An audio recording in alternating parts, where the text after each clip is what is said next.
നല്ല വീടുണ്ടാവും, കാറുണ്ടാവും, ഒക്കെ ഉണ്ടാവും. പക്ഷേ ഈ ഭാര്യയ്ക്ക് വേണ്ട പരിഗണന കൊടുക്കുന്നുണ്ടാവില്ല. അപ്പോൾ അവിടെയാണ് ഇന്നത്തെ കാലത്ത് ഒരുപാട് എക്സ്ട്രാ മാരിറ്റൽ അഫെയർ വരുന്നത്. മെന്നിൽ എക്സ്പ്രഷൻ കുറവാണെങ്കിലും അവരത് മനസ്സിലാക്കണ്ടേ. കുറച്ച് ചെറിയൊരു അഷുറൻസ് കൊടുത്താൽ മതി, പിന്നെ ഹാപ്പി ആയിട്ട് ഇരുന്നോളും എന്നുള്ളത്. മനസ്സിലാക്കേണ്ട ഒരു കാര്യം എന്താണെന്ന് വെച്ചാൽ പുരുഷൻ്റെയും സ്ത്രീയുടെയും സൈക്കോളജി ഒരുപോലെയല്ല. മാനസിക ആരോഗ്യ രംഗം ഉണ്ടല്ലോ, അതൊരു വല്ലാത്തൊരു ഇത് തന്നെയാണ്. എത്ര പ്രശ്നങ്ങൾ ഉണ്ടായാലും എല്ലാവരും അത് ഉള്ളിലൊതുക്കും.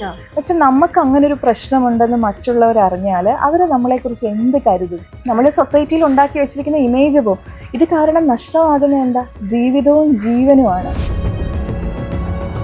നമ്മളിന്ന് കണ്ടുവരുന്ന ഒരു കാര്യമാണ്, വളരെ ഉയർന്ന പ്രൊഫഷനിലുള്ളവരാകട്ടെ, വളരെ ഹൈലി എഡ്യൂക്കേറ്റഡ് ആവട്ടെ, എങ്ങനെ വൈകാരികമായി പ്രതികരിക്കണം എന്നറിയാത്തവരുണ്ട്. കുട്ടിക്കാലത്തൊക്കെ അനുഭവിക്കുന്ന പ്രയാസങ്ങളിലൂടെയാണ് ഒരു വ്യക്തിക്ക് ഇങ്ങനെയുള്ള പേഴ്സണാലിറ്റി ഡിസോർഡേഴ്സ് ഒക്കെ ഉണ്ടാവുന്നത്. എന്ത് നമ്മൾ വിചാരിക്കുന്നോ അത് നമുക്ക് കിട്ടും. അത് ഓൾറെഡി ഇവിടെ യൂണിവേഴ്സിലുണ്ട്. നമ്മൾ ജസ്റ്റ് അതൊന്ന് വിചാരിച്ചാൽ മാത്രം മതി എന്ന് പറയുന്നൊരു കോൺസെപ്റ്റ്. അതിനും അതിനും ഭയങ്കര പവർ ഉണ്ട്. എന്ന് വെച്ചാൽ സങ്കല്പ ശക്തിയെക്കുറിച്ചും ഇതുപോലെ നമുക്ക് പഠിക്കാനുണ്ട്. ഇപ്പോൾ സൈക്കോളജിക്കലി നമ്മൾ വിഷ്വലൈസേഷൻ എന്ന് പറയുന്ന ടെക്നിക്ക് ഉപയോഗിക്കും. പക്ഷേ പണ്ട് പുരാണങ്ങളിൽ സങ്കല്പ ശക്തി എന്ന് പറഞ്ഞിട്ട് അതിൻ്റെ പവറിനെ കുറിച്ച് പറഞ്ഞിട്ടുണ്ട്. അതെന്താണെന്ന് വെച്ചാൽ നമ്മളുടെ മനസ്സിൽ എന്ത് നമ്മൾ സൃഷ്ടിക്കുന്നുവോ, അതായത് അതിതീവ്രമായി അവിടെ മാനിഫെസ്റ്റേഷൻ കണക്ട് ചെയ്യാം. മാനിഫെസ്റ്റേഷൻ്റെ പുറകിൽ കുറച്ച് യൂണിവേഴ്സൽ ലോസ് ഉണ്ട്. ശരിക്കും ഇതൊക്കെ അറിയേണ്ട ഒരു കാര്യമാണ്. അതായത് ഈ ഭൂമിയിൽ ജീവിക്കുന്ന ഓരോ മനുഷ്യരും, ഈ പ്രപഞ്ചത്തിൽ ജീവിക്കുന്ന ഓരോ മനുഷ്യരെയും സ്വാധീനിക്കുന്ന ചില നിയമങ്ങളുണ്ട്. ആ നിയമങ്ങൾ നമ്മൾ അറിയില്ല എന്ന് പറഞ്ഞാലും ഓരോ നിമിഷവും അത് നമ്മളെ ബാധിക്കുന്നുണ്ട്. ഈ ഇരിക്കുന്ന നിമിഷവും നമ്മൾ ആ ലോയുടെ അടിസ്ഥാനത്തിലാണ് നമ്മളുടെ ജീവിതം. അപ്പൊ അതിനകത്ത് ഏറ്റവും പ്രധാനപ്പെട്ട ഒരു നിയമമാണ് ലോ ഓഫ് വൈബ്രേഷൻ. അതായത് ഈ പ്രപഞ്ചത്തിലുള്ള സർവ്വചരാചരങ്ങളും വൈബ്രേറ്റ് ചെയ്യുന്നുണ്ട്. നമ്മൾ പഠിച്ചതല്ലേ, ആറ്റംസ് ആണ്, അത് വൈബ്രേറ്റ് ചെയ്യുന്നുണ്ടെന്ന് പറയില്ലേ. അപ്പൊ ആ വൈബ്രേറ്റ് ചെയ്യുമ്പം അതിൽ നിന്നൊരു ഫ്രീക്വൻസി ഉണ്ടാവുമല്ലോ. ഇതിനെ അടുത്ത നിയമമായ ലോ ഓഫ് അട്രാക്ഷനുമായിട്ട് കണക്ട് ചെയ്യാം. ലോ ഓഫ് അട്രാക്ഷൻ പറയുന്നത് എന്താണെന്ന് വെച്ചാൽ, നിങ്ങൾ അതിതീവ്രമായിട്ട് എന്താണോ ആഗ്രഹിക്കുന്നത് അത് നിങ്ങളിലേക്ക് എത്തിച്ചേരും. അത് എങ്ങനെയാ വർക്ക് ചെയ്യുന്നതെന്ന് വെച്ചാൽ, ഒരു കാര്യം നമ്മുടെ ഉള്ളിൽ നമ്മൾ അതിതീവ്രമായിട്ട് ഏതെങ്കിലും ഒരു ജോലിക്ക് വേണ്ടിയിട്ടോ, ഒരു വീടിന് വേണ്ടിയിട്ടോ, കാറിന് വേണ്ടിയിട്ടോ, ബന്ധത്തിന് വേണ്ടിയിട്ടോ ഒക്കെ ആഗ്രഹിക്കുമ്പോൾ നമ്മൾ റിപ്പീറ്റഡ് ആയിട്ട് അതിനെക്കുറിച്ചല്ലേ ചിന്തിക്കുന്നത്. ആ ചിന്തിക്കുന്ന ദേഷ്യത്തോടെ അല്ലല്ലോ, സ്നേഹത്തോടെ അല്ലേ. നമുക്ക് ആഗ്രഹമാണ്. അപ്പം ആ ആഗ്രഹത്തോടെ നമ്മൾ ചിന്തിക്കുമ്പം അവിടെ സ്നേഹം എന്ന് പറയുന്ന ഇമോഷൻ ഉണ്ടാവും. ആ സ്നേഹമാണ് ദ ഹയസ്റ്റ് ഫ്രീക്വൻസി ഇമോഷനാണ് ലവ്. 500 ഹെർട്സ്, നമ്മൾ മാപ്പ് ഓഫ് കോൺഷ്യസ്നസ് എന്നൊക്കെ പറയുന്ന ആ സ്റ്റഡീസിലൊക്കെ മനസ്സിലാക്കുന്നുണ്ട്. 500 ഹെർട്സോളം വരുന്നതാണ് ഈ സ്നേഹത്തിന്റെ ആ ഒരു ഫ്രീക്വൻസി, ഹയർ ഫ്രീക്വൻസിയാണ്. അപ്പോൾ ആ ഹയർ ഫ്രീക്വൻസിയിൽ നമ്മൾ ഇതിനെക്കുറിച്ച് മാത്രം ചിന്തിക്കുമ്പോൾ നമ്മളുടെ ബ്രെയിനിന് അവിടെ ബ്രെയിൻ വർക്ക് ചെയ്യും. മനസ്സിൽ ചിന്തിക്കുന്നു, ആ എനർജി ഫ്രീക്വൻസി ആവുന്നു. അപ്പം ബ്രെയിനിന്റെ ഒരു റാസ് എന്ന് പറയുന്ന ഒരു പാർട്ടുണ്ട്, റെക്ടിക്കുലർ ആക്ടിവേറ്റിംഗ് സിസ്റ്റം. ഈ റാസ് ഒരു ആന്റിന പോലെയാ. അതായത് ഗൂഗിളിൽ നമ്മൾ എന്തെങ്കിലും ഒരു സെർച്ച് ചെയ്യാൻ കൊടുത്തു കഴിഞ്ഞാൽ പിന്നെ കിട്ടുന്ന നോട്ടിഫിക്കേഷൻ അല്ല അതല്ലേ. ഇതേപോലെ നമ്മൾ എന്ത് ഇന്റൻഷൻ കൊടുക്കുന്നോ റാസ് അതുമായി കണക്ട് ചെയ്ത സംഗതികളെ നമ്മളിലേക്ക് എത്തിക്കും. അത് ബ്രെയിനിന്റെ ഒരു പവറാണ്. അപ്പൊ എന്ത് ചെയ്യും? നമ്മൾ ഈ ചിന്തിക്കുന്നതിനെ നമ്മളിലേക്ക് എത്തിക്കാൻ നമ്മുടെ ശരീരത്തിലുള്ള ബ്രെയിനും നമ്മുടെ സബ് കോൺഷ്യസ് മൈൻഡും എല്ലാം പ്രവർത്തിക്കുക. അപ്പൊ അത്രയും അത്ഭുതകരമാണ് നമ്മളുടെ ഈ ഒരു ശരീരം എന്ന് പറയുന്നത്, ഒരു മനുഷ്യൻ എന്ന് പറയുന്നത്. പക്ഷെ അത് തിരിച്ചറിയാതെ നമ്മൾ എപ്പോഴും പറയും എനിക്ക് അതിനുള്ള കഴിവില്ല. നമ്മുടെ നെഗറ്റീവ് തോട്ട്സ് ആണ് അതിനൊരു ബ്ലോക്കേജ് ഉണ്ടാക്കുന്നത്. തീർച്ചയായിട്ടും നെഗറ്റീവ് തോട്ട്സ് മാത്രമല്ല, നെഗറ്റീവായ വിശ്വാസങ്ങളും, എനിക്ക് കഴിയില്ല, അല്ലെങ്കിൽ എൻ്റെ ജീവിതം അങ്ങനെയാണ്. അവിടെ ഒരുപാട് ഫാക്ടേഴ്സ് ഉണ്ട്. അതായത് ഇപ്പം ഏതെങ്കിലും വിശ്വാസം, അവിടെ അടുത്ത ഫാക്ടറാണ് വിശ്വാസം. ആ വിശ്വാസം വളരെയധികം ഇമ്പോർട്ടൻ്റ് ആണ്. അതായത് നമ്മുടെ ഉപബോധ മനസ്സിന്റെ മെഡിസിനാണ് വിശ്വാസം. ആ ഉപബോധ മനസ്സ് പ്രവർത്തിക്കുന്നത് ഈ വിശ്വാസത്തിൽ അധിഷ്ഠിതമായിട്ടാണ്. അതുകൊണ്ടാണ് പറയുന്നത്, ഇപ്പം ഏതെങ്കിലും ഒരു വിശ്വാസത്തിൽ ഒരു വ്യക്തിക്ക് ആ വിശ്വാസം ബലം നൽകുന്നെങ്കിൽ അവർ വിശ്വസിച്ചോട്ടെ. ഇപ്പോഴത്തെ കാലത്ത് നമ്മൾ ഏതെങ്കിലും ഒരു സ്പിരിച്വാലിറ്റിയിൽ നമ്മളൊരു കാര്യം വിശ്വസിക്കുന്നു എന്ന് പറയുമ്പോഴത്തേക്ക് അതിനെ വാദിക്കാനും അതിനെ തകർക്കാനൊക്കെ ഒത്തിരി പേരുണ്ട്. പക്ഷെ മനസ്സിലാക്കാത്തൊരു കാര്യം എന്ന് പറഞ്ഞാൽ, ഒരു മനുഷ്യന്റെ മനസ്സിന് ബലം കൊടുക്കുന്നത് അവന്റെ വിശ്വാസമാണ്. അവർ ആ പറയുന്ന വ്യക്തിക്ക്, കുറ്റം പറയുന്ന വ്യക്തിക്ക് ഒരു വിശ്വാസമില്ലായ്മയില്ലേ, അതായിരിക്കും അവരുടെ അതാണ് അയാളുടെ വിശ്വാസം. അതാണ് അവരുടെ വിശ്വാസം. അവിടെയാണ് മനസ്സ് പ്രവർത്തിക്കുന്നത്. അപ്പൊ നമ്മൾ ഒരു കാര്യത്തിൽ ഇപ്പൊ ഒരു എക്സാമ്പിൾ പറയുകയാണെങ്കിൽ ഇപ്പം ഏതൊരു ശക്തികളെയും കൂടെ വിശ്വസിക്കുന്നവരുണ്ടല്ലോ. അപ്പൊ അവര് വിശ്വസിക്കുന്ന എന്താ, ആ ശക്തി എൻ്റെ കൂടെ ഉണ്ട്, അല്ലെങ്കിൽ ആ ശക്തി എന്നെ സഹായിക്കും. അതാണ് നമ്മൾ അമ്പലങ്ങളിൽ പൂജ ചെയ്യുന്നു, പള്ളികളിൽ ഇത് ചെയ്യുമ്പോൾ കാര്യം നടക്കും എന്ന് പറയുമ്പോൾ നമ്മൾ ആദ്യം അതിനെ ഏറ്റെടുക്കുക. അപ്പം നമ്മളുടെ മനസ്സ് ഏറ്റെടുക്കുക. അതിന് നമ്മൾ പറയും പ്ലാസിബോ എഫക്റ്റ് എന്ന് പറയും. മനസ്സിൻ്റെയാണ്. ആ പ്ലാസിബോ എഫക്റ്റിൽ എന്താ സംഭവിക്കുന്നതെന്ന് വെച്ചാൽ, ഒരു പോസിറ്റീവായ ഒരു കാര്യത്തിനെ മനസ്സ് ഏറ്റെടുത്താൽ മനസ്സ് അതുമായി താതാത്മ്യം പ്രാപിക്കും. മനസ്സിൻ്റെ കഴിവാണത്. അപ്പോൾ അങ്ങനെയുള്ള ആ വിശ്വാസങ്ങളെ ഉറച്ചു പിടിച്ചുകൊണ്ട് നമുക്ക് മുൻപോട്ട് പോയി കഴിഞ്ഞാൽ പലതും നമുക്ക് സാധിച്ചെടുക്കാൻ പറ്റും. അപ്പോൾ ഈ മനസ്സില്ലേ, ഈ മനസ്സെന്ന് പറയുന്ന ഒരു ഊർജ, എന്തും സാധിച്ചെടുക്കാൻ പറ്റും. അതിന് കടുകുമണിയോളം ചെറുതാകാനും പറ്റും, മല പോലെ വലുതാകാനും പറ്റും. നമ്മൾ വിചാരിക്കുകയാണ് എനിക്കൊന്നും പറ്റില്ല. നമ്മൾ ആ ഒരു ഫയർ കൊടുക്കേണ്ട മാത്രമേ ഉള്ളൂ. നമ്മൾ വിചാരിക്കണം എനിക്ക് പറ്റുന്നതാണ്, എന്നെ തടയാൻ ആർക്കും പറ്റില്ല, എൻ്റെ സ്വപ്നങ്ങളും ലക്ഷ്യങ്ങളും നേടാൻ എനിക്ക് കഴിയുമെന്ന് മനസ്സിനോട് പറഞ്ഞ് കൊടുത്ത് മനസ്സിനെ പഠിപ്പിച്ചു കഴിഞ്ഞിട്ട് ആ ഒരു വിശ്വാസത്തോടെ അത് ഏറ്റുകഴിച്ചാലുണ്ടല്ലോ എന്തും സാധിച്ചെടുക്കാൻ പറ്റും. അങ്ങനെയല്ലേ നമ്മുടെ ഒരുപാട് ഹിസ്റ്ററി മേക്കേഴ്സിൻ്റെ ലൈഫ് നമ്മൾ പഠിച്ചാൽ മനസ്സിലാകും. അവരൊക്കെയും ചിലപ്പോൾ വായിൽ സ്വർണ്ണക്കരണ്ടിയായിട്ട് ജനിച്ചവരൊന്നും ആയിരിക്കില്ല. പക്ഷെ എങ്ങനെയാ അവരവരുടെ ജീവിതം എടുത്ത് അവരുടെ ഉള്ളിലെ ഉറച്ച വിശ്വാസമാണ്, എനിക്ക് സാധിക്കും എന്നുള്ള വിശ്വാസമാണ്. അപ്പം അങ്ങനെ എത്രയോ പേരെ നമ്മുടെ ചുറ്റിനും കാണുന്നു. അവർക്ക് പറ്റുമെങ്കിൽ നമുക്ക് പറ്റില്ലേ? ശരിക്കും ഞാൻ കണ്ടിട്ടുണ്ട് ഒരുപാട് മനുഷ്യരെ, നമ്മളുടെ അടുത്തേക്ക് വരുന്ന ഒരുപാട് മനുഷ്യരെ ഇങ്ങനെ ശരിക്കും വെൽ എഡ്യൂക്കേറ്റഡ് ആയിരിക്കും, പക്ഷെ അവരുടെ ഉള്ളിൽ അവർക്ക് ആ വിശ്വാസം ഇല്ല. അതൊക്കെ കുട്ടിക്കാലം കണക്റ്റഡ് ആണ്. പിന്നെ പലതും മുൻപോട്ട് പോകാൻ പറ്റാത്ത ചില സാഹചര്യങ്ങളിൽ കുടുങ്ങിപ്പോകുന്നവരുണ്ട്. പക്ഷെ എന്ന് അവരവരുടെ മനസ്സിനെ തിരിച്ചറിയുന്നു, അതിന് വേറൊരു ഇതെല്ലാം തമ്മിൽ കണക്റ്റഡ് ആണ്. അവിടെ വേറൊരു കാര്യം കൂടിയുണ്ട്, അത് സെൽഫ് ലവ്, സ്വയം സ്നേഹിക്കുക. അത് വളരെ പ്രധാനപ്പെട്ടൊരു കാര്യമാണ്. ഇന്നെല്ലാവരും മിസ് ചെയ്യുന്നൊരു കാര്യമാണ്. അതെ. അതെന്താണെന്ന് വെച്ചാൽ ഈ സെൽഫ് ലവിനെ നമ്മൾ സ്വാർത്ഥതയാണെന്ന് പറയും. അത് അങ്ങനെയും കണക്ട് ചെയ്യുന്നുണ്ട്. പക്ഷെ അത് തമ്മിൽ തിരിച്ചറിയാൻ പറ്റണം. എന്താണ് സെൽഫിഷ്നെസ്, എന്താണ് സെൽഫ് ലവ് എന്ന് തിരിച്ചറിയണം. അതായത് എനിക്ക് മാത്രം എന്ന് ചിന്തിക്കുന്നിടത്താണ് ആ സ്വാർത്ഥത വരുന്നത്. പക്ഷെ എനിക്കും വേണം, ഞാനും കൂടി ജീവിച്ചോട്ടെ, അല്ലെങ്കിൽ എൻ്റെയും കൂടി സന്തോഷം പ്രധാനമാണ്. അപ്പം ഞാൻ എൻ്റെ സന്തോഷങ്ങളെ പ്രധാനമായിട്ട് കരുതുന്നു, എൻ്റെ ജീവിതത്തിനൊരു അർത്ഥമുണ്ടെന്ന് കരുതുന്നു. പക്ഷെ അത് തെറ്റാണെന്നുള്ള രീതിയിലാണ് എല്ലാവരും പറയുന്നത്. അതുകൊണ്ടാണ് പലർക്കും ആ ഉള്ളിൽ അതിൻ്റെ ഡെപ്തിൽ അറിയാൻ ശ്രമിക്കണം. എന്താണ് ഈ സെൽഫ് ലവ് എന്ന് പറയുന്നത്? അതായത് നമ്മൾ ഓരോരുത്തരും ഈ ഭൂമിയിൽ വന്ന് നമുക്ക് നമ്മുടെ സോളിനൊരു പർപ്പസ് ഉണ്ട് അല്ലേ, ഒരു ലക്ഷ്യം നേടാനാണ്. അല്ലാതെ ഒരു മനുഷ്യനും ഈ ഭൂമിയിലേക്ക് വരുന്നില്ല, എല്ലാവർക്കും ഉണ്ടാവും. അവർക്ക് അവരവരുടേതായ കഴിവുകളും ഉണ്ടാകും. ആ കഴിവുകൾ നമ്മൾ കുഞ്ഞുനാളിൽ ഒരു ഭയവും ഇല്ലല്ലോ. കുഞ്ഞുങ്ങളായിരുന്ന സമയത്ത് നമ്മൾ ഒരു ഭയവും ഇല്ല. നടക്കാൻ ശ്രമിച്ചു, വീണു, വീണ്ടും നടന്നു, അവിടെ കടന്നില്ല, പേടിച്ച് വീണ്ടും നടന്നു അല്ലെ. നമ്മൾ മുകളിലേക്ക് കയറാൻ ശ്രമിച്ചു, ജനലിൽ പിടിച്ചു കയറി, താഴെ വീണിട്ടും വീണ്ടും കയറി. പക്ഷെ ഇന്നോ ഒരു പ്രാവശ്യം വീണ് കഴിഞ്ഞാൽ ഭയ, എന്തെങ്കിലും ഒന്ന് ചെയ്തു, ഒന്ന് പരാജയപ്പെട്ടു, ഭയ. ഇത് എന്തുകൊണ്ടാന്ന് വെച്ചാൽ കണ്ടീഷനിങ്. നമ്മളെ കുഞ്ഞിക്കാലത്തെ വളർത്തി, താഴെ വീണ് കഴിഞ്ഞാൽ അയ്യോ എന്ന് പറഞ്ഞ് വളർത്തിയിട്ട് ഒന്നും ചെയ്യാൻ പറ്റാത്തൊരവസ്ഥയിലേക്ക് നമ്മളെ ആക്കുക ചെയ്യുന്നത്. അപ്പം അവിടെ എന്ത് ചെയ്യണം എന്ന് വെച്ചാൽ നമ്മുടെ ഉള്ളിൽ നമ്മുടെ ജീവിതത്തിൻ്റെ ആ പർപ്പസിന് വേണ്ടി ജീവിക്കണം. നമ്മുടെ ആ ജീവിതത്തിൻ്റെ വാല്യൂ. അപ്പോൾ എന്ത് ചെയ്യുന്നറിയാമോ, സെൽഫ് ലവ് ഉള്ളൊരു വ്യക്തിയിൽ സെൽഫ് എസ്റ്റീം കൂടുതലായിരിക്കും, അതായത് സെൽഫ് റെസ്പെക്റ്റ്. ഞാൻ എന്നെ വാല്യൂ ചെയ്യാൻ തുടങ്ങും. അപ്പോൾ ഞാൻ എന്നെ വാല്യൂ ചെയ്യാൻ തുടങ്ങുമ്പോൾ അപ്പോൾ അത് നമ്മളൊന്ന് ആലോചിച്ചാൽ മതി. ഞാൻ എന്നെ സ്നേഹിക്കുന്നു, അതിൻ്റെ അർത്ഥം മറ്റാർക്കുള്ള ദ്രോഹമൊന്നും ചെയ്യുന്നില്ല, പക്ഷെ എൻ്റെ ജീവിതം പ്രധാനമാണ്, എൻ്റെ ലക്ഷ്യങ്ങൾ പ്രധാനമാണ്, എൻ്റെ സന്തോഷങ്ങൾ പ്രധാനമാണ് എന്ന് ചിന്തിക്കുമ്പം എനിക്കൊരു വില കൊടുക്കാൻ തുടങ്ങും. സെൽഫ് റെസ്പെക്റ്റ്, സെൽഫ് വാല്യൂ വരും. ആ സെൽഫ് വാല്യൂ വരുമ്പം ഞാൻ ശ്രദ്ധിക്കുന്നത് എൻ്റെ വാക്കും എൻ്റെ ചിന്തയും എൻ്റെ പ്രവൃത്തിയും എനിക്ക് വാല്യൂബിൾ ആണ്, മറ്റൊരാളെ കാണിക്കാനല്ല. അതാണ് പ്രധാനം. നമ്മൾ കോമൺ ആയിട്ട് കണ്ടുവരുന്ന മറ്റുള്ളവരുടെ മുൻപിൽ നമ്മൾ നല്ലതാകും, പക്ഷെ നമ്മളോട് കാണിക്കേണ്ട ഒരു നീതിയാണ് സെൽഫ് റെസ്പെക്റ്റ്. മാം പറഞ്ഞ പോലെ ബേസിക്കലി എല്ലാവരും അവരവരുടെ കാര്യങ്ങൾക്ക് വന്നതാണ് ഈ ഭൂമിയിലേക്ക് എന്ന് ചിന്തിച്ചാൽ തീരാവുന്ന പ്രശ്നങ്ങളെ എല്ലാവർക്കും. തീർച്ചയായിട്ടും നമുക്കപ്പോൾ ആരെയും പോയി പരാജയപ്പെടുത്തണമെന്നോ അല്ലെങ്കിൽ അവരെ നശിപ്പിക്കണമെന്നോ ഒന്നും തോന്നില്ല. ഇവിടെയൊക്കെയാണ് സ്പിരിച്വാലിറ്റിയുടെ അവബോധം ചൊല്ലേണ്ടത്. സ്പിരിച്വാലിറ്റി എന്ന് പറഞ്ഞാൽ ടെക്സ്റ്റ് ബുക്കുകളിലുള്ള കുറെ മന്ത്രം അത് മാത്രമല്ല, നമുക്ക് ഇങ്ങനെ ജീവിക്കാൻ, ഇന്ന് ജീവിക്കുന്ന എങ്ങനെ നല്ല രീതിയിൽ ജീവിക്കാം, അതെല്ലാം പഠിപ്പിക്കുന്നുണ്ട്. എല്ലാ മതങ്ങളും അത് പഠിപ്പിക്കുന്നുണ്ട്. പക്ഷെ ശരിയായ രീതിയിലാണോ അത് ഉൾക്കൊള്ളുന്നത് എന്നുള്ളതാണ് വ്യത്യാസം വരുന്നത്. ഉപാസന ഇതിനൊരു വലിയ സൊല്യൂഷനാണ്. തീർച്ചയായിട്ടും ഉപാസനയിൽ നമ്മൾ എന്താണെന്ന് വെച്ചാൽ നമ്മളുടെ ഉള്ളിലെ ചിന്തകളെ നമ്മൾ ഒരു കാര്യത്തിലേക്ക് ഫോക്കസ് ചെയ്യുക. ഈ ഡൈവേർട്ട് ചെയ്തു പോകുന്ന ചിന്തകളുണ്ടല്ലോ, പല കാര്യങ്ങളിലേക്ക്, ആവശ്യമില്ലാത്ത കാര്യങ്ങളിലേക്ക് പോകുന്നതിനെയൊക്കെ നമ്മളൊരു ഒരു പ്രത്യേക പോയിന്റിലേക്ക് കണക്ട് ചെയ്ത് വരുമ്പോൾ നമ്മുടെ ഊർജം അവിടെയാണ് ഫോക്കസ് ചെയ്യുന്നത്. ആ ഊർജത്തിനെ ഫോക്കസ് ചെയ്യിപ്പിക്കുമ്പോഴും നമുക്ക് അതിനനുസരിച്ച് ജീവിതത്തിന്റെ തലം മാറും. അതിനും ഓരോരുത്തർക്കും അവരവരുടെ വിശ്വാസമല്ലേ അത്. ആ വിശ്വാസം ഉപബോധ മനസ്സുമായിട്ട് കണക്റ്റഡ് അല്ലേ. ഇതെല്ലാം കണക്റ്റഡ് ആണ്. അതുപോലെയാണ് ആ സെൽഫ് റെസ്പെക്റ്റ് വരുമ്പോൾ നമുക്ക് എന്ത് ചെയ്യുന്നറിയോ, ഉള്ളിലൊരു ആത്മവിശ്വാസം ഉണ്ടാകും. അത് വേറൊരാൾ തരുന്നതല്ല.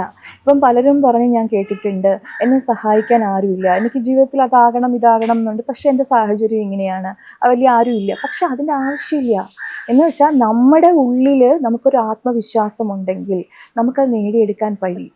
അത് ഒരു എക്സാമ്പിൾ എന്താണെന്നറിയോ, ഈ ചെടിയില്ലേ, ഈ ചെടിയെ നമ്മൾ ശരിക്കും വെള്ളവും കൊടുത്ത് വളവും കൊടുത്തൊക്കെ വളർത്തുമ്പം ഇത് വളരെ കംഫർട്ടബിൾ ആയിരിക്കും. എന്നാൽ വല്ലപ്പോഴും വെള്ളം കിട്ടുന്ന, വല്ലപ്പോഴും എന്തെങ്കിലും ഒരു വളം കിട്ടുന്ന ചെടിയാണെന്ന് അറിയോ, അതിൻ്റെ വേര് താഴേക്ക് അങ്ങ് പോകും. എവിടെ വെള്ളമുണ്ടോ എന്നറിയാൻ വേണ്ടി വലിച്ചെടുക്കാൻ വേണ്ടി പോകും. അപ്പം അത് ആഴത്തിലേക്ക് സ്ട്രോങ് ആയി നിൽക്കും. ഇതുപോലെയാണ് ആരും സഹായിക്കാനില്ലാത്ത വ്യക്തികൾ. സഹായിക്കുന്നവർ എപ്പോഴും കംഫർട്ട് സോണിലിരിക്കും. പക്ഷെ ആരും സഹായിക്കാനില്ലാത്തവർ, നമ്മുടെ ഉള്ളിലൊരു ശക്തി ഉണ്ടെന്ന് തിരിച്ചറിഞ്ഞു കഴിഞ്ഞാൽ നമ്മളുടെ ആത്മവിശ്വാസം കൊണ്ട് നമുക്ക് നേടാൻ പറ്റും. ആ ആത്മവിശ്വാസത്തിനെ തകർക്കാൻ ആർക്കും പറ്റില്ല. മറ്റവരാണെങ്കിൽ പെട്ടെന്ന് കരിഞ്ഞു പോകും. പക്ഷെ ഇങ്ങനെ വളരുന്ന, അതാണ് പറയുന്നത്, നമ്മൾ ഇതോ വെയിലത്ത് വളർന്നത് വെയിലത്ത് പാടില്ല. സെയിം എന്ന് വെച്ചാൽ ആ ഉള്ളിൽ അത്ര അനുഭവങ്ങളല്ലേ. ആ അനുഭവങ്ങളുള്ള ഒരു വ്യക്തിയെ തോൽപ്പിക്കാൻ പറ്റുമോ? അപ്പം ഇതേപോലെ ഈ സ്വയം സ്നേഹിക്കുകയും സ്വയം വില കൊടുക്കുകയും അതിൽ നിന്നുള്ള ആത്മവിശ്വാസത്തോടു കൂടി നമുക്ക് ജീവിക്കാൻ പറ്റുകയാണെന്നുണ്ടെങ്കിൽ തീർച്ചയായിട്ടും നമ്മളുടെ ജീവിതത്തിൻ്റെ ലക്ഷ്യത്തിൽ നമുക്ക് എത്താൻ പറ്റും. അതും അവബോധമാണ്, അല്ലേ? മാം ഇപ്പൊ സോൾസ് ജേർണിയെ പറ്റി പറഞ്ഞല്ലോ. അപ്പോൾ അതിൽ നിന്ന് എനിക്കൊന്നൊരു സംശയമാണ്, ഈ പാസ്റ്റ് ലൈഫ് തെറാപ്പി എന്ന് പറയുന്ന ഒരു കോൺസെപ്റ്റ് ശരിക്കും ഉണ്ടോ? അതെന്തുകൊണ്ടാണെന്നറിയാമോ? നമ്മൾ അതിനെ ഒരു ഈ ഹിപ്നോസിസ് ഒക്കെ ചെയ്യുന്ന സമയത്ത് പാസ്റ്റ് ലൈഫ് റിഗ്രഷൻ ചെയ്യാറുണ്ട്. അതെന്ന് വെച്ചാൽ പലപ്പോഴും കണ്ടുവരുന്നത് എന്താണെന്ന് വെച്ചാൽ ചില രോഗങ്ങളുടെ അല്ലെങ്കിൽ ചില സ്വഭാവങ്ങളുടെയൊക്കെ കോറ് നമുക്ക് കണ്ടുപിടിക്കാൻ, അല്ലെന്നുണ്ടെങ്കിൽ ഇവരിൽ എന്തുകൊണ്ട് ഇങ്ങനെയുള്ളൊരു സംഭവം കിട്ടി എന്നൊക്കെ ചിന്തിക്കുന്ന സമയത്ത് നമ്മൾ സ്റ്റഡീസിൽ, റിസർച്ചസിൽ കണ്ടിട്ടുണ്ട് ഇങ്ങനെയുള്ള എക്സ്പീരിയൻസസ് ഒരു ഫാക്ടറാണ്. ഈ സോൾസ് ജേർണി എടുക്കുമ്പോൾ നമ്മളൊരു സ്പിരിച്വൽ നമുക്കൊരു ആ ഒരു തലത്തിലേക്കൊന്ന് പോയി ചിന്തിച്ച് നോക്കിയാൽ, ഇപ്പോൾ ഒരു വ്യക്തിയുടെ ഇപ്പോഴത്തെ ജീവിതം, ആ വ്യക്തി തെറ്റുകളൊന്നും ചെയ്തിട്ടില്ല, ആ സമാധാനമായിട്ട് നല്ലൊരു മനുഷ്യനാണ്, പക്ഷെ ജീവിതം മൊത്തം സഫറിങ് ആണെന്നുണ്ടെങ്കിൽ എന്തുകൊണ്ട് എന്നൊരു ചോദ്യം വരില്ലേ, എനിക്ക് എന്തുകൊണ്ടാണ് ഇങ്ങനെയൊക്കെയുള്ള അനുഭവങ്ങൾ വരുന്നതെന്ന്. അപ്പോൾ നമുക്ക് അവിടെയാണ് ഈ ഒരു ജീവിതം ഇപ്പോഴത്തെ ഈ ഒരു ഇത് എന്തോന്റെ ഒരു കണ്ടിന്യൂഷൻ ആയിട്ട് വരില്ലേ. അപ്പോൾ സോൾസ് ജേർണി, ഈ സോളിന്റെ ഒരു ജേർണിയുടെ പ്രസന്റ് നിമിഷം മാത്രമാണ് നമ്മൾ ഈ കടന്നു പോകുന്ന ഒരു യാത്ര. അപ്പൊ ഇതിന്റെ തുടക്കം ഉണ്ടായിരുന്നല്ലോ, എവിടുന്നൊക്കെയോ ഇങ്ങനെ യാത്ര ചെയ്ത് വരിക. അപ്പൊ ഇതുമായിട്ടൊക്കെയും നമ്മൾ അതിൽ പറയുന്ന സഞ്ചിത കർമ്മഭാരങ്ങൾ ഉണ്ടല്ലോ, അപ്പൊ ഇതുമായിട്ടൊക്കെ കണക്ട് ചെയ്യാം എന്നുള്ള രീതിയിലേക്ക് പല ഇപ്പം സൈക്കോളജിസ്റ്റുകളാണെന്നുണ്ടെങ്കിലും ഹിപ്നോതെറാപ്പിസ്റ്റുകളാണെങ്കിലും ഒക്കെ വരുന്നത് ഇതെന്തുകൊണ്ടാണെന്ന് വെച്ചാൽ ഇങ്ങനെ അതുപോലെ നമ്മളുടെ സബ് കോൺഷ്യസ് മൈൻഡിന് ഇതെല്ലാം റെക്കോർഡഡ് ആണെന്നാണ് പറയുന്നത്. നമ്മളുടെ ഉപബോധ മനസ്സിൽ നമ്മൾ അറിയാത്ത കാര്യങ്ങൾ ഒരുപാട് അവിടെ എല്ലാം റെക്കോർഡഡ് ആണെന്ന് പറയുന്നുണ്ട്. അപ്പോൾ ഈ തെറാപ്പികളിലൂടെ കടത്തിവിടുമ്പോൾ അല്ലെങ്കിൽ ഹിപ്നോസിസിലൂടെയൊക്കെ കടത്തിവിടുന്ന സമയത്ത് ബീറ്റ സ്റ്റേജിൽ നിന്നും ബ്രെയിനിനെ ആൽഫ സ്റ്റേജിലേക്ക് കൊണ്ടുവരിക. അങ്ങനെ കൊണ്ടുവരുമ്പോൾ it is the gateway to our subconscious ആണ് ആൽഫ സ്റ്റേറ്റ് എന്ന് പറയുന്നത്. അതായത് തോട്ട്സിൻ്റെ എണ്ണം കുറയും, ബ്രെയിൻ സിഗ്നൽസിൻ്റെ സ്പീഡ് കുറയും. അങ്ങനെ വരുമ്പോൾ അത് സബ് കോൺഷ്യസിലേക്കുള്ളൊരു ഗേറ്റ് വേ ആകും. അവിടെ നമ്മൾ ചോദിക്കുന്ന, അങ്ങനെ ഒരു റിലാക്സേഷനിലേക്ക് വന്ന് നമ്മളുടെ ഉപബോധ മനസ്സ് ആ ഒരു ആൽഫ സ്റ്റേജിൽ എത്തിക്കഴിഞ്ഞാൽ അതിലിരിക്കുന്ന പലതിൻ്റെയും ഉത്തരങ്ങൾ ചോദ്യം ചോദിക്കുമ്പോൾ അവിടെ നിന്ന് നമുക്ക് കിട്ടും. അതാണ് ഈ പാസ്റ്റ് ലൈഫ് റിഗ്രഷൻ തെറാപ്പിയിലൊക്കെ ചെയ്യുന്നത്. അപ്പോൾ ഈ ചില കാരണങ്ങൾ അവിടെ നിന്ന് നമുക്ക് കണ്ടുപിടിക്കാൻ പറ്റും. പിന്നെ അത് ഹീലാവുമെന്നാണ് ഹീലാവുന്നതെന്ന് വെച്ചാൽ അത് നമുക്ക് ഏത് പ്രശ്നങ്ങളുടെയും ബേസ് ഒരു കോർ തോട്ടല്ലേ, അവരിൽ കിടക്കുന്ന ആ ചിന്തയാണ്. നമ്മൾ ഉപരിതലത്തിലല്ല പ്രവർത്തിക്കേണ്ടത്. അതൊരു എക്സാമ്പിൾ എന്താണെന്ന് വെച്ചാൽ, വീട്ടിൽ ഭാര്യ ഭയങ്കരമായിട്ട് ദേഷ്യപ്പെടുന്നു. അപ്പോൾ നമ്മൾ ദേഷ്യപ്പെടാതെ എന്ന് പറഞ്ഞുകൊണ്ട് ദേഷ്യം മാറില്ല. അവിടെ എന്താണെന്ന് വെച്ചാൽ ഈ ദേഷ്യത്തിന് പുറകില് ചില കാര്യങ്ങളുണ്ട്, ചില വിശ്വാസമുണ്ട്. ചിലപ്പം അതിൻ്റെ പുറകില് സങ്കടമായിരിക്കാം. അല്ലെന്നുണ്ടെങ്കിൽ ഇപ്പം അവർ ചിന്തിക്കുകയാണ് ഐ ആം നോട്ട് ഇനഫ്, എന്നെ റിജക്റ്റ് ചെയ്യുന്നുണ്ട്, അല്ലെങ്കിൽ എനിക്ക് ആവശ്യമായ പരിഗണന തരുന്നില്ല. ഇതാണ് പലപ്പോഴും ദേഷ്യത്തിന്റെ പുറകിലെ കാരണം. എന്നെ പരിഗണിക്കുന്നില്ല എന്ന് തോന്നാനുള്ള കാരണം എന്താ? അവരുടെ ഉള്ളിൽ കിടക്കുന്ന ഐ ആം നോട്ട് ഇനഫ്, ഞാൻ അത്ര പോരാ. ആ ചിന്ത അവരിൽ വന്നു കഴിയുമ്പോൾ എന്ത് ചെയ്യും എന്നറിയാമോ? അത് സങ്കടമാണ്, വേദനയാണ് അവർക്ക്, പക്ഷെ അത് റിഫ്ലക്റ്റ് ചെയ്യുന്ന ദേഷ്യമാണ്. അത് വെളിയിലേക്ക് വരുന്നത്. അപ്പൊ ഈ ആങ്കർ എന്നൊക്കെ പറഞ്ഞ ഫസ്റ്റ് ഇമോഷൻ അല്ല, നമ്മുടെ ഉള്ളിലുള്ള പല ഇമോഷൻസിന്റെയും റിഫ്ലക്ഷൻ ആണ് ആങ്കർ ഒക്കെ. പല ഇമോഷൻസും അങ്ങനെയാണ്. അപ്പം നമ്മൾ ദേഷ്യപ്പെടല്ലേ എന്ന് പറഞ്ഞിട്ട് കാര്യമില്ല. പരിഹാരം ഉണ്ടാക്കേണ്ടത് ഈ ഉള്ളിൽ കിടക്കുന്ന സംഗതിക്കാം. ഐ ആം നോട്ട് ഇനഫ് എന്നുള്ളൊരു അവരുടെ ഒരു വിശ്വാസമില്ലേ, അതിനെ മാറ്റിയിട്ട് യു ആർ ഇനഫ്, എനിക്ക് അത്രത്തോളം പ്രിയപ്പെട്ടതാണ്, അത്രത്തോളം വാല്യൂബിൾ ആണ് എന്നൊരു തോന്നൽ ഹസ്ബൻഡ് ഉണ്ടാക്കി കഴിഞ്ഞാൽ അവരുടെ ആ ഒരു മുറിവ് അവിടെ ഹീൽ ചെയ്യപ്പെടുകയാണ്. അപ്പം പല കാരണങ്ങളുടെയും പല പ്രശ്നങ്ങളുടെയും അടിസ്ഥാനം എന്ന് പറയുന്നത് നമ്മുടെ ഉള്ളിൽ കിടക്കുന്ന പല വിശ്വാസങ്ങളുമാണ്. വിമൻസിന് എപ്പോഴും ഒരു അഷുറൻസ് എപ്പോഴും ആവശ്യമാണ് തീർച്ചയായും എന്നുള്ളൊരു കോൺസെപ്റ്റ് കേട്ടിട്ടുണ്ട്. നമ്മളെത്ര ജെൻസ് എക്സ്പ്രസ് ചെയ്യാൻ കുറച്ച് കുറവാണ്, അവർ മെന്നിൽ എക്സ്പ്രഷൻ കുറവാണെങ്കിലും അവരത് മനസ്സിലാക്കണ്ടേ. കുറച്ച് ചെറിയൊരു അഷുറൻസ് കൊടുത്താൽ മതി, പിന്നെ ഹാപ്പി ആയിട്ട് ഇരുന്നോളും എന്നുള്ളത്. അത് മനസ്സിലാക്കേണ്ട ഒരു കാര്യം എന്താണെന്ന് വെച്ചാൽ പുരുഷന്റെയും സ്ത്രീയുടെയും സൈക്കോളജി ഒരുപോലെയല്ല. പുരുഷന് വേണ്ടത് സപ്പോർട്ടാണെങ്കിൽ സ്ത്രീക്ക് വേണ്ടത് കെയർ ആണ്.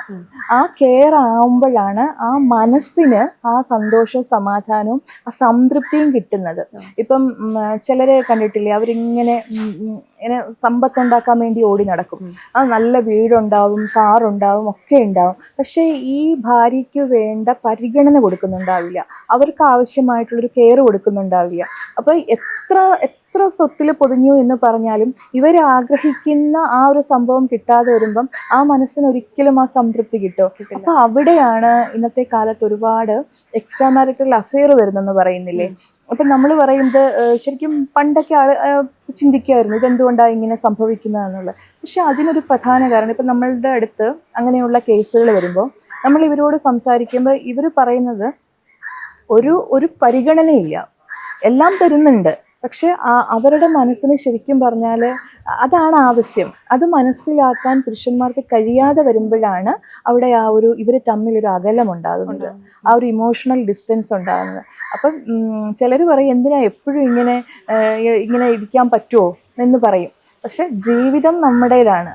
നമ്മളുടെ പാർട്ട്ണർ എന്താണെന്നും എങ്ങനെയാണെന്നും മനസ്സിലാക്കാൻ രണ്ടുപേർക്കും കഴിയണം, അല്ലെ? ആ കഴിഞ്ഞാൽ മാത്രമേ നമുക്ക് ആ സ്വസ്ഥത ഉണ്ടാവുള്ളൂ. ശരിക്കും വെളിയിലൊക്കെ നമ്മൾ എന്ത് നേടി എന്ന് പറഞ്ഞാലേ തിരിച്ച് ഈ വീട്ടിലേക്ക് വരുമ്പം അവിടെ സ്വസ്ഥതയും സമാധാനവും ഇല്ലാന്നുണ്ടെങ്കിൽ നമ്മൾ അവസാനം ഒരു അർത്ഥമില്ലാതെ ആവില്ലേ? അതുപോലെ നമ്മുടെ കുഞ്ഞുങ്ങള്, ആ വഴക്കിടുന്ന വീട്ടിൽ വളരുന്ന കുഞ്ഞുങ്ങളുടെ നാളത്തെ ഭാവി എന്താകും? ഒരുപാട് കാര്യങ്ങളുണ്ട് അവിടെ. ആ തിരിച്ചറിവാണ് വേണ്ടത്. നമ്മളിപ്പോൾ ഒരുപാട് പേരുടെ മാനസികാവസ്ഥ ഒന്നും അന്വേഷിക്കുക, ഒരു വ്യക്തിയെ പോരെ, എൻ്റെ ഭാര്യ അല്ലെങ്കിൽ എൻ്റെ ഭർത്താവ് എന്താണ് അവര്, അതെങ്കിലും അറിയാൻ ഒരു വ്യക്തിക്ക് പറ്റണ്ടേ? അപ്പൊ ഞാൻ ഇങ്ങനെയാണ്, എനിക്ക് അങ്ങനെയൊന്നും ചെയ്യാൻ പറ്റില്ല എന്ന് പറഞ്ഞു കഴിഞ്ഞാൽ ആ ജീവിതത്തിൽ അനുഭവിക്കേണ്ടതൊക്കെയും അവർ തന്നെ സഫർ ചെയ്യേണ്ടി വരും, അല്ലേ? ഇപ്പുറത്തുള്ള വ്യക്തിയുടെ നിന്ന് സ്നേഹവും ഒന്നും കിട്ടാതെയാകും, മനസ്സുകളാകലും. മാം ഇപ്പോൾ കൗൺസിലിംഗ് ചെയ്തതിൽ വർക്കിംഗ് പ്രൊഫഷണൽസ് ഉണ്ടാവും, അതായത് ഡോക്ടേഴ്സ്, ലോയേഴ്സ്. നമ്മളോട് എപ്പോഴും പറയും ഡോക്ടറിനോടും വക്കീലിനോടും കള്ളം പറയരുതെന്ന്. അപ്പോൾ ഈ വരുന്ന ആൾക്കാരെല്ലാം സ്വന്തം ലൈഫ് സ്റ്റോറിയും സങ്കടവും ഒക്കെ പറഞ്ഞിട്ടുള്ള അത് കേൾക്കുന്നവരാണ് ഡോക്ടേഴ്സും വക്കീലൊക്കെ. അപ്പോൾ അവർ കൗൺസിൽ ചെയ്തൊരു എക്സ്പീരിയൻസ് മാമിന് എങ്ങനെയാണ്?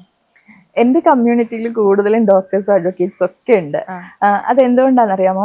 ഏത് പ്രൊഫഷൻ ആണെന്ന് പറഞ്ഞാൽ ഇവർക്കൊക്കെ ഇന്റലിജൻസ് കൂടുതലായിരിക്കും, പക്ഷെ ഈ മനസ്സെല്ലാവരുടെയും ഒരുപോലെയാണ്. ഇപ്പം ഞാൻ ഒരാളുമായിട്ട് എടുത്തു കഴിഞ്ഞാൽ അവരെൻ്റെ മുൻപിൽ അവരുടെ മനസ്സാണ് തുറന്നു പറയുന്നത്, അല്ലേ? നമ്മൾ ആ ഒരു അടുപ്പം ഉണ്ടാവും. ഞാനൊരിക്കലും ജഡ്ജ്മെന്റൽ ആകില്ല. ഒരു വ്യക്തി എൻ്റെ മുമ്പിൽ വന്നിരുന്നു കഴിഞ്ഞാൽ അയ്യോ അവരങ്ങനെ ചെയ്തോ ഇങ്ങനെ ചെയ്തോ, ഒരിക്കലും ഇല്ല. അവരവരുടെ മനസ്സെന്നോട് തുറന്നു പറയുമ്പോൾ അത് കേൾക്കാൻ, അത് ഇരുന്ന് കേൾക്കാനാണ് ശരിക്കും നമ്മൾ പറയാറുണ്ട് സൈക്കോളജിസ്റ്റുകൾക്ക് ആദ്യം വേണ്ടത് ലിസണിങ് പവറാണ്. അപ്പൊ ഇരുന്ന് കേൾക്കാൻ ഒരാളുണ്ടാവുക എന്ന് പറയുന്നത് തന്നെ ഏറ്റവും പ്രധാനപ്പെട്ട ഒരു കാര്യമാണ്. അപ്പൊ അവരെ കേൾക്കുമ്പം തന്നെ ഈ തിരക്ക് പിടിച്ച ജീവിതത്തിൽ പ്രശ്നം എന്താണെന്ന് വെച്ചാൽ പലർക്കും പറയാനും കേൾക്കാനും സമയമില്ല. അപ്പം നമ്മൾ അവരെ കേൾക്കുമ്പം അവരുടെ മനസ്സ് അവർ തുറന്നു പറയാ. അപ്പൊ അത് തന്നെ ഒരു ഫസ്റ്റ് ഇതാ. പിന്നെ ഒരിക്കലും ഞാൻ ജഡ്ജ് ചെയ്യാറില്ല. ഇപ്പം ഹയർ പ്രൊഫഷനിൽ ഇരിക്കുന്ന വ്യക്തിയാണ്, അല്ലെങ്കിൽ ആ ഒരു ഇതിൽ ഇരിക്കുന്ന ഒരു വ്യക്തിയാണ്, അപ്പൊ അവരിങ്ങനെയൊക്കെ ആണല്ലോ എന്ന് ചിന്തിക്കുമോ എന്നൊക്കെയുള്ള സംശയം ഇവർക്കുണ്ട്. പിന്നെ അതേപോലെ നമ്മളുടെ കാര്യങ്ങൾ വേറുള്ളവരോട് പറയുമോ, അങ്ങനെയൊക്കെയുള്ളത് ഭയങ്കര. ഈ കൗൺസിലിംഗ്, ഈ മാനസിക ആരോഗ്യ രംഗം ഉണ്ടല്ലോ, അതൊരു വല്ലാത്തൊരു ഇത് തന്നെയാണ്. ആരും ഒന്നും ആർക്കും അറിയരുത്. എത്ര പ്രശ്നങ്ങൾ ഉണ്ടായാലും എല്ലാവരും അത് ഉള്ളിലൊതുക്കും. പക്ഷെ നമുക്ക് അങ്ങനെ ഒരു പ്രശ്നമുണ്ടെന്ന് മറ്റുള്ളവർ അറിഞ്ഞാൽ അവർ നമ്മളെക്കുറിച്ച് എന്ത് കരുതും? അത് സൊസൈറ്റിയുടെ ഒരു ചിന്താഗതിയല്ലേ. അതിന്റെ ഫലം എന്താണെന്നറിയോ? ഇപ്പം നമ്മൾ കാണുന്നു, കൂടെ നടക്കുന്ന ഒരു വ്യക്തി ഒരു സുപ്രഭാതത്തിലായിരിക്കും ആത്മഹത്യ ചെയ്യുന്നത്. അപ്പോഴായിരിക്കും നമ്മൾ അറിയുന്നത്, അയ്യോ ഈ വ്യക്തിക്ക് ഇത്രയും പ്രശ്നങ്ങൾ ഉണ്ടായിരുന്നോ. പക്ഷെ എന്തുകൊണ്ടാണെന്ന് വെച്ചാൽ ആ വ്യക്തി എന്താ ചിന്തിക്കുന്നത്, എനിക്ക് ഇത്രയും പ്രശ്നമുണ്ടെന്ന് വേറെ ആരും അറിയരുത്. പക്ഷെ ഇമേജ് പോകും, നമ്മൾ സൊസൈറ്റിയിൽ ഉണ്ടാക്കി വെച്ചിരിക്കുന്ന ഇമേജ് പോകും.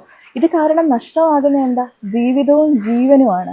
അപ്പോൾ എൻ്റെ മുമ്പിലേക്ക് വരുന്ന ഏത് വ്യക്തികളാണെങ്കിലും ജഡ്ജ്മെൻ്റൽ അല്ലാതെ ഞാൻ കേൾക്കും. ആ കേട്ട് കഴിയുമ്പം തന്നെയും അവർക്ക് നമ്മളോട് ഒരു കണക്ഷൻ ഉണ്ടാവും. അപ്പോൾ അത് മനസ്സിലാക്കിയിട്ട്, ഇപ്പം അതാണ് ഞാൻ പറഞ്ഞത്, ഏത് പ്രൊഫഷനിലുള്ളവരായിക്കൊള്ളട്ടെ, ഏത് പ്രായത്തിലുള്ളവരായിക്കൊള്ളട്ടെ, എല്ലാവരുടെയും മനസ്സിൽ ഒരു കുട്ടിയുണ്ട്, അല്ലേ? ഒരു ഇന്നർ ചൈൽഡ് ഉണ്ട്. ആ ഇന്നർ ചൈൽഡിനെയാണ് ഹീൽ ചെയ്യേണ്ടത്. ശരിക്കും അപ്രീസിയേഷൻ ആഗ്രഹിക്കുന്ന, അല്ലെന്നുണ്ടെങ്കിൽ സ്നേഹം ആഗ്രഹിക്കുന്ന, പരിഗണന ആഗ്രഹിക്കുന്ന ഒരു കുട്ടിയാണ്. ആ കുട്ടിയെ ഞാൻ ശരിക്കും കാണുന്നത് എങ്ങനെയാണ്, ആ വ്യക്തി സംസാരിക്കുമ്പം അവരുടെ ഉള്ളിൽ ഹീലാവാത്ത ഒരു മെമ്മറി ഉണ്ട്. ആ കുട്ടിക്കാലത്തിൻ്റെതാകാം, അല്ലെങ്കിൽ നമ്മുടെ ലൈഫിൽ അവർ അനുഭവിക്കുന്നതാകാം. അതിനെ നമ്മൾ ഹീൽ ചെയ്യും. അപ്പോൾ അവർ നമ്മളോടെല്ലാം തുറന്നു പറയും. അവരത്രയും ആ ഒരു വിശ്വാസം ഉണ്ടാകും. അപ്പോൾ അങ്ങനെ ആകുമ്പോൾ നമ്മളെ വിശ്വസിക്കുന്ന ഒരാളെ നമുക്ക് കൈപിടിച്ച് കൊണ്ടുവരാൻ പറ്റത്തുള്ളൂ. ശരിക്കും ആ ഒരു വിശ്വാസമാണ് എൻ്റെ മുൻപിലേക്ക് വരുന്നവരിലും ഞാനും തമ്മിലുള്ളത്. പിന്നെ ഞാൻ ചെയ്യുന്നതെന്ന് വെച്ചാൽ, ഒരിക്കലും ഞാൻ എപ്പോഴും അവരുടെ കൂടെ നടക്കുന്ന ഒരു അവസ്ഥയിലേക്ക് ആക്കില്ല, ഡിപ്പെൻഡൻ്റ് ആക്കില്ല. സ്നേഹമൊക്കെ ഉണ്ടെങ്കിലും അവരിലേക്ക് സ്വയം അവരുടെ ഫുൾ പൊട്ടൻഷ്യൽ മനസ്സിലാക്കിപ്പിച്ച് കൊടുക്കാനുള്ള കാര്യങ്ങളാണ് നമ്മൾ ചെയ്യുന്നത്. അങ്ങനെ ആകുമ്പോൾ ഇപ്പം അവർക്ക് ആ ഒരു സ്ട്രെങ്ത് ഉണ്ടാകും. ഞാൻ മുമ്പേ പറഞ്ഞ ആ സെൽഫ് ലവും സെൽഫ് എസ്റ്റീമും ഒക്കെ പ്രാക്ടീസ് ചെയ്യിപ്പിച്ച് കഴിയുമ്പം പലരും അവരുടെ സ്ട്രെങ്ത് തിരിച്ചറിയും. അങ്ങനെയാകുമ്പോൾ അവർക്ക് അവരുടെ കരിയറിലാണെന്നുണ്ടെങ്കിലൊക്കെ അതേപോലെ ശോഭിക്കാൻ പറ്റും. അതാണ് ഏറ്റവും ആവശ്യവും. അപ്പോൾ ആ രീതിയിലാണ്. അപ്പം നമ്മൾ പറയുന്ന ഇൻ്റലിജൻസ് അല്ല പ്രധാനം, ഇമോഷണൽ ഇൻ്റലിജൻസാണ്. അവിടെ തന്നെ നമ്മൾ ഇന്ന് കണ്ടുവരുന്ന ഒരു കാര്യമാണ്, വളരെ ഉയർന്ന പ്രൊഫഷനിലുള്ളവരാകട്ടെ, വളരെ ഹൈലി എഡ്യൂക്കേറ്റഡ് ആവട്ടെ, എങ്ങനെ വൈകാരികമായി പ്രതികരിക്കണം എന്നറിയാത്തവരുണ്ട്. അതിൻ്റെ ഫലമായിട്ട് ഒരുപാട് പ്രശ്നങ്ങളിലൂടെ കടന്നു പോകുന്നവരുണ്ട്. എന്നിട്ട് ചിലർ പറയും, എൻ്റെ സ്വഭാവം ഇങ്ങനെയാ. ആ സ്വഭാവം അങ്ങനെയാകാനും കാരണമുണ്ട്. അത് അവരുടെ ബിലീഫ് സിസ്റ്റമാണ്. അതുപോലെ തന്നെ ഈ നാർസിസം ഒക്കെ നമ്മൾ പറയില്ലേ, അതൊക്കെയും ഇന്നർ ചൈൽഡ് ട്രോമയാണ്. കുട്ടിക്കാലത്തൊക്കെ അനുഭവിക്കുന്ന പ്രയാസങ്ങളിലൂടെയാണ് ഒരു വ്യക്തിക്ക് ഇങ്ങനെയുള്ള പേഴ്സണാലിറ്റി ഡിസോർഡേഴ്സ് ഒക്കെ ഉണ്ടാകുന്നത്. അപ്പം നമ്മൾ കണ്ടുപിടിക്കുന്നതും ആ കുട്ടിയിലെ ആ വ്യക്തിയിലെ ഉള്ളിലുള്ള ആ കുട്ടിയെയാണ്, ആ കുട്ടിയുടെ മുറിവുകളെയാണ്. അപ്പോൾ അത് ഹീൽ ചെയ്യുമ്പം ഓട്ടോമാറ്റിക്കലി ഇവരിൽ ആ പക്വത വരുവാണ് ചെയ്യുന്നത്. അതുപോലെ തന്നെയാണ്. എന്നിട്ട് അവിടെ നമ്മൾ കോൺഷ്യസ്നസ് ലിവിങ്, ആ ഒരു ഞാൻ പറഞ്ഞ ഇപ്പം ഇല്ലേ, അത് അവർക്ക് അപ്ലൈ ചെയ്യാൻ പ്രാക്ടീസ് ചെയ്യിപ്പിക്കും. ആ പ്രാക്ടീസ് ചെയ്യിപ്പിക്കുമ്പം പെട്ടെന്ന് റിയാക്ട് ചെയ്യില്ല, ആ ചോയ്സ് എടുക്കും. അപ്പം നമുക്ക് നമ്മളിലേക്ക് ഒരു സിറ്റുവേഷൻ വരുമ്പം ആ സിറ്റുവേഷനും നമ്മളുടെ റെസ്പോൺസിൻ്റെയും ഇടയ്ക്ക് ആ ഒരു പോസ് കൊടുക്കാൻ അവരെ ട്രെയിൻ ചെയ്യിപ്പിക്കും. ആ പോസിൽ ചോയ്സ് ഉണ്ട്. അപ്പം നമ്മൾ പറയും, energy with awareness is transformation. നമ്മൾ പ്രതികരിക്കുന്ന നമ്മളുടെ ഒരു ഊർജത്തിനെയല്ലേ, അത് വാക്കാണെങ്കിലും പ്രവൃത്തിയാണെങ്കിലും, ആ എനർജിയെ അവെയർനെസ്സോടുകൂടി ചെയ്യുമ്പോൾ മാത്രമേ അവിടെ ട്രാൻസ്ഫോർമേഷൻ ഉണ്ടാവത്തുള്ളൂ. അല്ലാതെ കുറേ നോളജ് ഉണ്ടെന്ന് പറഞ്ഞിട്ട് നമ്മൾ കാര്യമില്ല. Knowing is not transforming. ഒത്തിരി അറിവുണ്ടാകാം, പക്ഷെ ജീവിതത്തിൽ ഒരു പരിവർത്തനം വരണം എന്നുണ്ടെങ്കിൽ ഈ അറിവുകൾ പോരാ. അപ്പോൾ ആ ഒരു രീതി. പിന്നെ ചിലർക്ക് ഈഗോ ഉണ്ടാവുന്നവരുണ്ട്, കുറച്ച് ഈഗോ ഈ പ്രൊഫഷൻ്റെ. പക്ഷെ അങ്ങനെയൊക്കെ ഉള്ളവരാണെന്നുണ്ടെങ്കിൽ നമ്മൾ ആ ഈഗോയുടെ ആ ഒരു ഷെല്ല് അത് ബ്രേക്ക് ചെയ്ത് കഴിയുമ്പോൾ, അതായത് ഈ ക്ലാസ്സസ് എടുക്കാൻ പോകുമ്പോഴാണ്, അത് അഡ്വക്കേറ്റ്സിനും ഡോക്ടേഴ്സിനൊക്കെ ക്ലാസ് എടുക്കാൻ പോകുമ്പോൾ ആദ്യം ഇവർ ഭയങ്കര ഒരു ഈഗോ ആ ഒരു വലിയ ഇതിലായിരിക്കും ഇരിക്കുന്നത്. പക്ഷെ പല കാര്യങ്ങളും പറഞ്ഞു വന്ന് അവരുടെ മനസ്സിലേക്ക് കയറുമ്പം ഈ ഈഗോ അങ്ങ് പോകും. ഈഗോ പോയി കഴിയുമ്പോൾ, ഈഗോ എന്ന് പറയുന്ന രീതി എന്ന് വെച്ചാൽ ഞാൻ അതാണ്, ഞാൻ ഇതാണെന്ന് പറഞ്ഞ ആ ഒരു അവസ്ഥയാണ്. അല്ലാതെ എല്ലാവരിലും ഉള്ളൊരു ഈഗോ സ്റ്റേറ്റിനെ കുറിച്ചല്ല. ആ ഷെല്ല് ബ്രേക്ക് ആയി കഴിഞ്ഞാൽ അവർക്കതിനെ അക്സെപ്റ്റ് ചെയ്യാനുള്ള കഴിവുണ്ടാവും. ഇപ്പം നമ്മൾ ഏത് കാര്യമാണെങ്കിലും ഒരു ഓപ്പൺനെസ് വേണം. നമ്മളൊരു കാര്യം പഠിക്കണമെങ്കിൽ, ഒരു കാര്യം മനസ്സിലാക്കണം എന്നുണ്ടെങ്കിൽ നമ്മളുടെ ഒരു തുറന്ന മനസ്സുണ്ടെങ്കിലേ പറ്റുള്ളൂ. അതാണ് നമുക്കൊരു പുതിയ അറിവ്. ഇപ്പം പലരും പറയുന്ന ഈ സ്പിരിച്വാലിറ്റിയൊക്കെ ശരിക്കും ചിലർ പറയില്ലേ, അങ്ങ് കുറ്റം പറയും. അതായത് അതിൻ്റെ ആവശ്യമില്ല, അതൊക്കെ അന്ധവിശ്വാസങ്ങളാണ് ഓരോ കാര്യത്തിനെയും. ഈ അന്ധവിശ്വാസമാണ് എന്ന് പറഞ്ഞ് നമ്മളൊരു കാര്യത്തിനെ തള്ളിക്കളയുന്നതിന് മുൻപ് അതെന്താണെന്നൊന്ന് അറിയാൻ ശ്രമിക്കുക. അറിയാൻ ശ്രമിച്ചാൽ മാത്രമല്ലേ, അതിന് വേണ്ടത് എന്താ, ഒരു ഓപ്പൺനെസ് വേണം. ആ ഓപ്പൺനെസ് ഉണ്ടെങ്കിൽ നമുക്കൊരു വ്യക്തിയെ മാറ്റാൻ കഴിയും. അതില്ലാത്തവരെ എന്ത് ചെയ്തിട്ടും ഒരു പ്രയോജനവും ഇല്ല.